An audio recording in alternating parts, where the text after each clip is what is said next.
ሰላም ሰላም ሰላም፣ እንዴት ናችሁ? አማን ነው።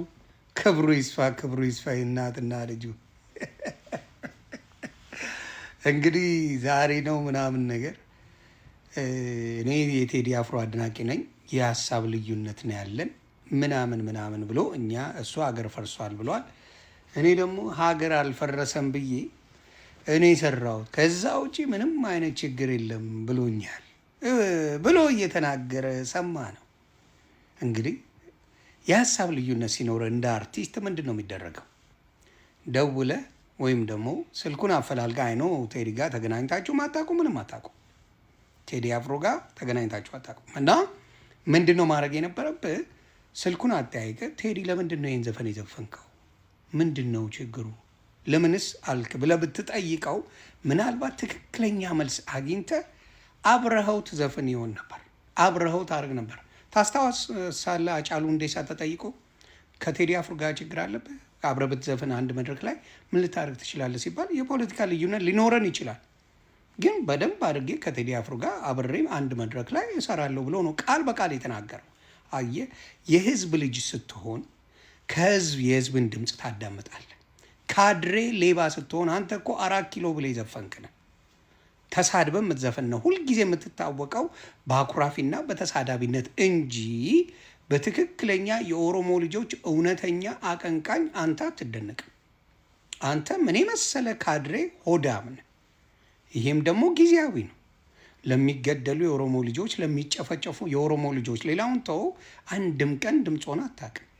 በሚያሳዝን ሁኔታ ግን ምን አድርገሃል?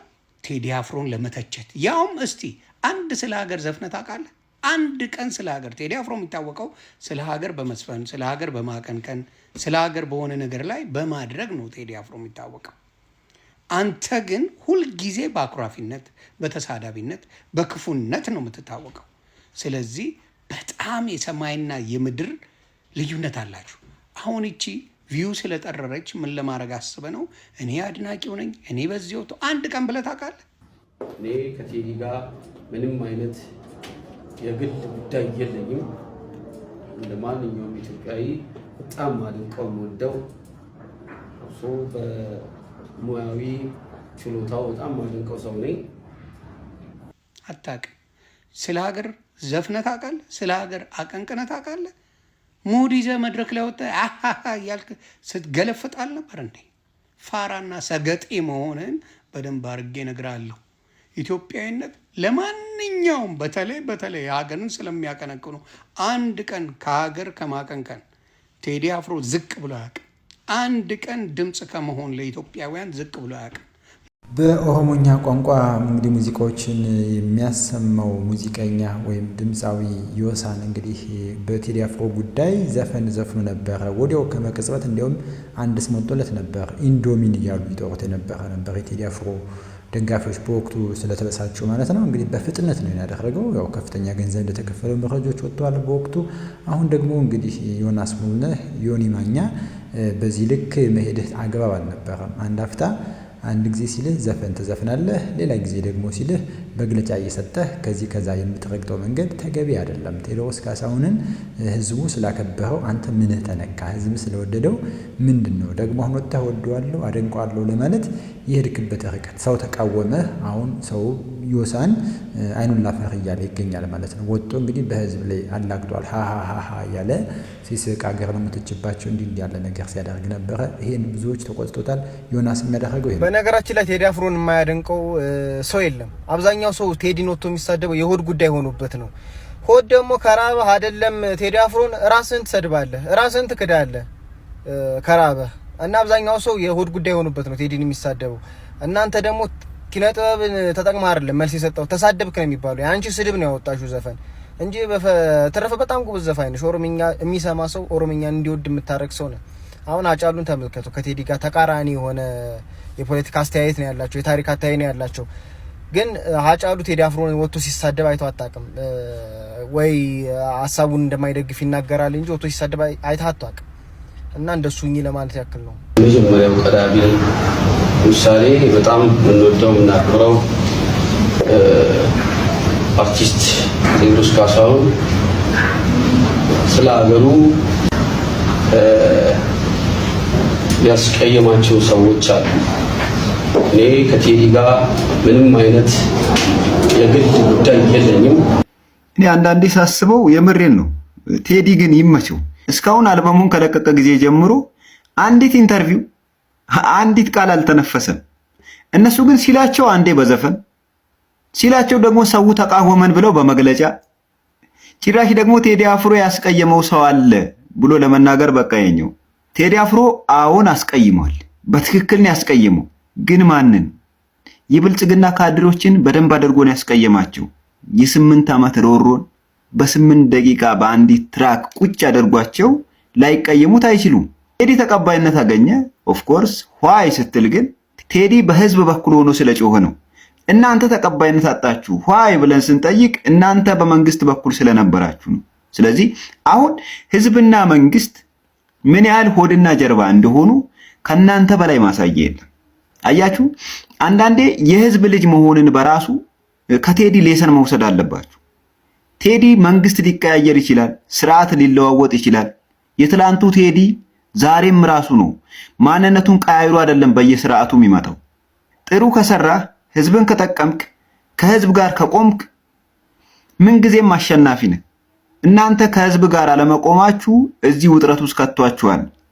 እኔ አንዳንዴ ሳስበው ገና በህልማችሁ ጎራዴ ይዞ መጥቶ ያስፈራራችኋል። ታያላችሁ። ኢሚዲየትሊ ተንደርድራችሁ ገብታችሁ ትራክ አወጣችሁ፣ ዝም አለን። ኮንሰርት ላይ እንደፈለጋችሁ አሽካካችሁ፣ አላገጣችሁ፣ ዝም አለን። አሁን ደግሞ መግለጫ እየሰጣችሁ ነው። ቴዲ ግን እስካሁን አንዲት ቃል አልተነፈሰም።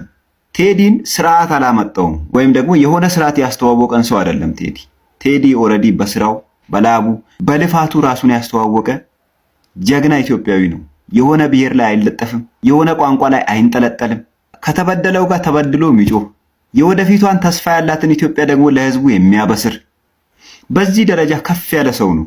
ስለዚህ ምንም ከስሩ ብትርመሰመሱ ምንም ብታደርጉ ያን ያለ ቴዲ ደጋፊ አቴንሽን ሰጥቶ እኛን ይከታተላል ይሰማናል ብላችሁ አትድከሙ። ህዝቡ በዚህ ድምፃዊ ዮሳን በተባለው ድምፃዊ ለምን ተቆጣ? ያን እንደሆነ አንድና አንድ ነው። ቴዲ አፍሮን ስለተቃወመ ብቻ ሳይሆን ነገር ግን ቴዲ አፍሮ የሄደበትን ርቀት የህዝቡን ብሶት ከህዝብ ጋር ስለሆነ ህዝብን ለምን ደገፍክ ብለን የተቃወምከው ብሎ ዮሳንን ተቃውሞታል። በርካታ ሰው በዮሳን ድርጊት ተቆጥቷል። በተለይ በኮንሰርት ወጥቶ እንደዛ አለ። መግለጫም እየወጣ ነው። ቴዲ አፍሮን እወደዋለሁ፣ አደንቃለሁ። ይሄ በጣም የሚወደድ ነገር ነው። ማንም ሰው መውደድን፣ ማድነቅን፣ መከባበርን ማክበር ይገባል። እንዲህ ያለው ነገር እናደንቃለን። ይሁን እንጂ አስቀድሞ የሄድክበት ርቀት ግን ተገቢ አይደለም። ዮናስ ሙሉነህ ዮኒ ማኛ እንደተናገረው አሁንም የሚቀጥል ይሆናል። ዮኒ ማኛ አሁን ይህንን መናገር የፈለግከው ወይም መግለጫ ማውጣት የፈለግከው ህዝቡ አንክን ትፍ አድርጎ ስለተፋህ አይንን ላፈር ስላለህ ከቴዲ አፍሮ ጋር ተጋጭተህ የማያዋጣ ነገር ውስጥ መሆኑን ስለተናገርክ ነው። እኔ በአንድ ወቅት ዶክተር ወዳጀነህ ባለፈው ሰርቼላችኋለሁ፣ ቪዲዮን ገብታችሁ ማየት ትችላላችሁ። ዶክተር ወዳጀነህ ስለ ቴዲ አፍሮ ሲናገር ምን ብሎ ነበር? እስኪ ቴዲ አፍሮን ወጣችሁ አንድ ስድብ ተሳደቡ፣ 20,000 ተከታይ ነው በአንድ የመጡ ጉድን የሚያፈለው ብሎ የተናገረው ይደንቀኝ ነበር። በቃ ቴዲ አፍሮ የህዝብ ልጅ ነው። ቴዲ አፍሮ ምን ስለሆነ አይደለም እኮ የሚወደደው በስራው፣ በሙያው፣ በስነ ምግባሩ፣ በሀገር ወዳድነቱ የህዝብ ልጅ በመሆኑ ብቻ ነው። ይህንን ካደረጋችሁ ነገም እናንተ ሙዚቀኞች የማትከበሩበት ምንም አይነት መንገድ የለም። አታውቅም። ስለ ሀገር ዘፍነህ ታውቃለህ? ስለ ሀገር አቀንቅነህ ታውቃለህ? ሙድ ይዘህ መድረክ ላይ ወጥተህ እያልክ ስትገለፍጥ አልነበር እንዴ? ፋራና ሰገጤ መሆንን በደንብ አድርጌ እነግርሃለሁ። ኢትዮጵያዊነት ለማንኛውም በተለይ ሀገርን ስለሚያቀነቅኑ አንድ ቀን ከሀገር ከማቀንቀን ቴዲ አፍሮ ዝቅ ብሎ አያውቅም። አንድ ቀን ድምፅ ከመሆን ለኢትዮጵያውያን ዝቅ ብሎ አያውቅም። መንግስት ማድረግ ያለበት ነገር ምንድን ነው? ማዳመጥ ነበረበት። እውነትም የህዝቡ ስሜት ይሄ ከሆነ ስለዚህ እኔ ራሴ ላይ መስራት አለብኝ ብሎ መንግስት መስራት ሲገባው ያንተ ማለቅለቅ ማንነትህን ጭምብልህን አጋለጠ። ስለዚህ በጣም አድርጌ ብታይ የኦሮሞ ልጆች በአንተ ዘፈን ትሬንድ አልሰሩም። ያቸው አብዛኛው የኦሮሞ ልጅ ትሬንድ አልሰራም። ለምን? ስራ ትክክል እንዳልሆነ ካድሬ እንደሆንክ ስላወቁ አጠገብ አልደረሱም። ለማንኛውም ትምህርት ይሁን ለሌላ ጊዜ። የሌላው ቁስል አለኝ ሲለ አንተ የማዳመጥ ጆሮ መስጠት አለብህ እንጂ በቁስሉ ላይ ምን አሰድም እንጨት አሰድበትም። ስለዚህ ከዚህ ነገር ተማር። ይሄን ነገር በይቅርታ እንጂ የምታልፈው በእንዲህ አስመስሎ አለቅልቆ በማለፍ አይደለም።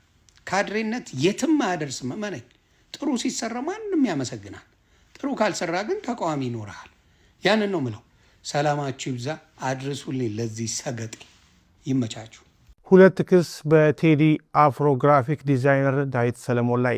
በትናንትናው የዘሀበሻ ዜና የቴዲ አፍሮን የሙዚቃ አልበም ግራፊክ ዲዛይን የሰራው ዳዊት ሰለሞን በፖሊስ መያዙ መዘገባችን ይታወቃል። የቤተሰብ ምንጮች ዛሬ ለዘሀበሻ እንደገለጹት ይህ ወጣት ዛሬ በአራዳ ፍርድ ቤት ቀርቦ ነበረ። የ23 ዓመት ዕድሜ ያለው ዳዊት ሰለሞን የቀረበበት ክስም ከአደንዛዥ እጽና እንደዚሁም የህገወጥ መሳሪያ ዝውውር የሚል እንደሆነ የቤተሰብ ምንጮች ተናግረዋል። ፖሊስ ወጣቱን የግራፊክስ ሰው ዛሬ በአራዳ ፍርድ ቤት አቅርቦ የ14 ቀናት የጊዜ ቀጠሮ እንደጠየቀበትና ፍርድ ቤቱም ይሄንን መፍቀዱን ሰምተናል። ክሱን እንዴት አያችሁት? በእውነትም እንዴት አያችሁት? እንግዲህ ዮናስ ሙሉነህ ዮኒ ማኛ ካድሬ አለቅላቂ እንግዲህ ሰገጤ እያለ አላስፈላጊ ቋንቋ ተጠቅሞ ተናግሮታል። ነገር ግን እየሆነ ያለው በዚህ ልክ ነው። ምናልባት እንደ መብት ካየነው ቴዲ አፍሮ ባለው ልክ መብቱ ነው።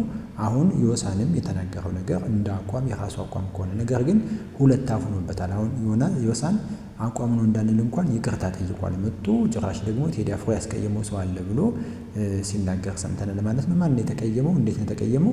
ይሄ ሲመለከታል። አንተ አሁን ቴዲ ካስቀየመ እሱ ነው ወጥቶ ይቅርታ መጠየቅ ያለበት እንጂ አንተ ምንድነህ የሚል ጥያቄዎች ያስነሳሉና ዮሳን ይቅርታ ሊጠይቅ ወጥቶ እንዲሁም ደግሞ ቴዲ አፍሮን እወዳለሁ አደንቃለሁ ለማለት ወጥቶ ሌላ ነጥብ ሁሉ ወጥቷለች። በተለይ ዮናስ ሙሉነህ ዮኒ ማኛ በዚህ ልክ እንግዲህ እያንዳንዷን ነጥብ ከነጥብ አንስቶ አጋልጦታል ማለት ነው። አንድም ቀን ስለ ሀገር ዘፈን አታውቅም፣ ስለ ሕዝብ ብሶት ጉዳይ አይደለም በማለት የብዙዎችን ሀሳብ አጋፍሏል። እንዲሁም የቴዲ አፍሮ የታሰሩ ግራፊክ ዲዛይን እዚህ ጀርባ ላይ የምትመለከቱ ማለት ነው የሰራውን ባለሙያ ታስሯል። በዚህ ጉዳይና የተያዘ ነገር ምን ይሰማችኋል? እውነት ዮሳን ያደረገው ነገር ትክክል ነው? ይቅርታ መጠየቁ ወይም ደግሞ በመግለጫ ቴዲ አፍሮን እወዳለሁ ማለቱን የተቃወሙ ሰዎች አሉ። አንዳንዶች ብትወድም ባትወድም የግድህ ትወደዋለህ ቴዲ አፍሮን የሚል ሁሉ አለ። የእናንተ ሀሳብ ምንድነው? በዙሪያ ሀሳባችሁን አጋሩ። እንግዲህ ይሄ ጉዳይ እጅግ በጣም ቴዲ አፍሮ ድፍን ሚያዝያ ወርን ተቆጣጥሮት ይገኛል።